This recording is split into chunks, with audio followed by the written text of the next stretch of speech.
C'est au terme d'un long parcours et d'un passage en CMP que le projet de loi sur la consommation revient dans cet hémicycle. Ce projet, aux multiples facettes, va donner de nouveaux droits aux consommateurs. Les écologistes ont soutenu ce texte dans son ensemble depuis le début, tout en regrettant parfois une certaine timidité des dispositions proposées dans certains domaines. Monsieur le ministre, pour la première fois en France, une action collective, dite action de groupe, est mise en place. Cette action de groupe va permettre de rassembler dans une seule procédure les demandes de réparation émanant d'un certain nombre de consommateurs. Les associations de consommateurs, une grande majorité des Français, 80% selon des sondages, l'attendaient depuis longtemps. C'est un vrai premier pas enfin franchi. Les consommateurs vont pouvoir, de façon simple et peu coûteuse, se porter en justice pour obtenir réparation d'un préjudice matériel. Toutefois, Monsieur le ministre, vous connaissez notre volonté d'élargir l'action de groupe aux questions de santé et d'environnement.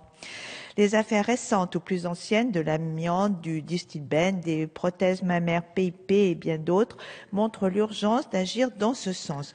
Dans ce dernier cas, si l'on s'en tient au projet de loi présenté aujourd'hui, les patientes pourraient seulement engager une action de groupe pour le remboursement des prothèses PIP, mais ne pourraient pas se rassembler pour obtenir une réparation quant aux préjudices corporels, psychiques et moraux.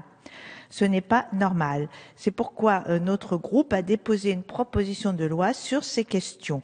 De son côté, le gouvernement a annoncé à la fin du printemps 2013 qu'il y travaillait. Nous attendons avec une certaine impatience, il faut bien le dire, le résultat de ces travaux concernant l'action de groupe dans les domaines de la santé et de l'environnement. Si l'on peut être informé du point d'aboutissement de ces travaux au jour d'aujourd'hui, ce serait très intéressant. Sur la question de l'obsolescence programmée, des avancées sont aussi proposées. Le Parlement a joué son rôle sur ces questions et certaines propositions que nous avions faites ont été reprises. C'est le cas de la garantie légale de conformité qui passe de 1 an à 2 ans.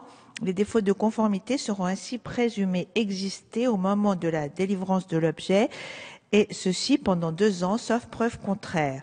C'est donc l'assurance d'une garantie effective pour le consommateur.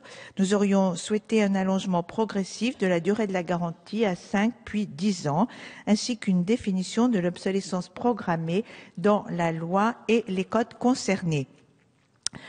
Il faut bien considérer que la qualité des biens n'a souvent qu'un surcoût apparent à l'achat, mais un coût d'usage moins élevé. C'est donc finalement bon pour le pouvoir d'achat des ménages, contrairement à ce qui est souvent dit.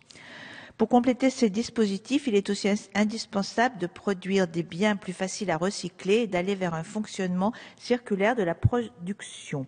Ainsi, le projet de loi améliore l'accès aux pièces détachées et les fabricants devront fournir celles-ci aux vendeurs dans un délai de 2 mois maximum. C'est un début de reconnaissance de l'économie circulaire qu'il faut saluer. D'autres dispositions sont renforcées au cours des débats parlementaires. Je ne les citerai pas toutes, bien sûr. Il faut retenir, par exemple, la mise en place pour la première fois d'un cadre juridique pour les magasins de producteurs qui s'approvisionnent localement.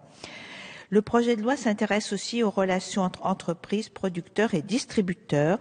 Les petites entreprises sont trop souvent pénalisées par le non-respect des délais de paiement. Ainsi, plusieurs mesures viennent renforcer les dispositions pour assurer les paiements dans les délais réglementaires. Nous regrettons toutefois que le passage en commission mixte paritaire ait raboté une série de dispositions intéressantes. Ainsi, pour l'offre alternative en matière de crédit renouvelable, le Sénat avait généralisé l'obligation de proposer un crédit amortissable à côté du crédit renouvelable au-delà de 1 000 € à tous les prêteurs. C'est une disposition que les écologistes ont soutenue tout au long des débats. La CMP revient à la version initiale. Nous pensons très sincèrement que c'est un recul, le crédit renouvelable étant un facteur important de surendettement que par ailleurs le projet de loi que nous examinons entend combattre en instaurant le fichier dit positif des emprunteurs. La création de ce fichier, dont nous ne sommes pas convaincus quant à son efficacité d'ailleurs, et il faut bien noter qu'il pose toujours de réels problèmes dus à une large utilisation possible des données personnelles. En conclusion, je dirais que globalement, le projet de loi tel que nous l'examinons aujourd'hui et donc qui arrive à son terme a été largement enrichi au cours des 2 lectures à l'Assemblée nationale et au Sénat et lors de son passage en CMP. L'objectif de ce projet de loi de mieux protéger le consommateur s'en trouve renforcé. Je voudrais vous remercier, Monsieur le Ministre, pour l'écoute dont vous avez su faire preuve lors de ces débats. Merci pour votre attention. Merci.